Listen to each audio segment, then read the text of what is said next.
Don't Starve released all the way back in 2013 and has cemented itself as an indie survival classic.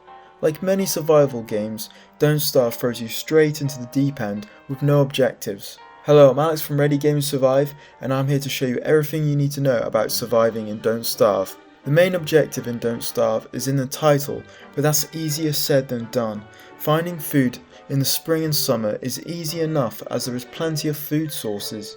But the blanketing of snow and cold temperatures brought by winter separates the survivors from the noobs. Time is your biggest enemy in Don't Starve, and every second counts. If you want to survive the winter, there is no time to kick your feet back in the grasslands drinking berry juice. You must stay proactive and prepare for winter by acquiring clothing that insulates you from the cold. Before you brave the frosty winter, you will need to learn how to survive hound attacks, an event that spawns fast-moving hound mobs to attack you, triggering every 3 to 13 days. Therefore, you will want to craft basic armor and weapons, such as the log suit and spear. So what if you're yet to prepare for winter? First off, don't panic. I recommend you craft yourself a thermal stone.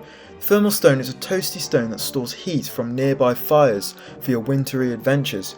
Thermal stone requires 10 stone, 1 pickaxe and 3 flint to craft. Once the thermal stone turns red hot, you've reached its maximum heat levels. Away from fire, the heat will slowly drain. However, a yellow thermal stone will provide enough heat to fight off the cold, so long as you have other sources of insulation, such as the puffy jacket and beefalo hat.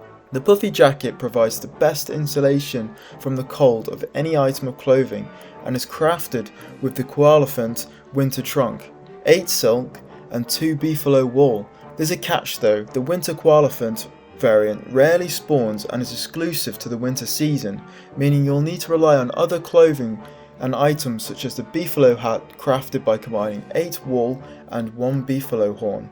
Since beefalo and koalefants can be dangerous to hunt, I recommend that you craft blow darts to hunt them.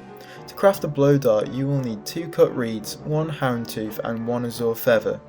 You can stock up on hound's teeth from the hound attacks leading up to winter.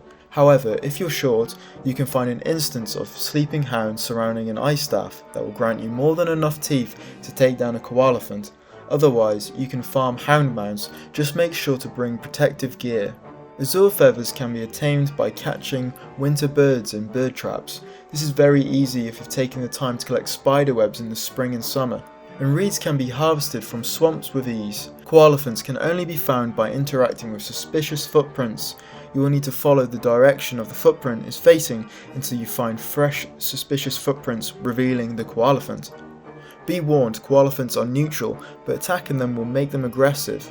They're fast and they hit hard, however if you keep at a running pace they won't be able to hit you. So now that you're all cozy and warm, it's time to fill that belly. In winter you won't be able to rely on carrots and berries to keep the tummy rumbles at bay. Instead, opt for a diet of bacon and eggs. This meal will keep your belly full for an entire day. To cook bacon and eggs you will need 2 units of eggs and 1 1/4 of meat. You can steal eggs from penguins, however, building a bird cage is a much more effective way to farm eggs. Simply place a bird in the cage and feed it meat and the bird will drop eggs. The great part is that you can use any kind of meat. I suggest that you place 2 eggs, 1 morsel and 1 monster meat, as this will cook bacon and eggs 100% of the time.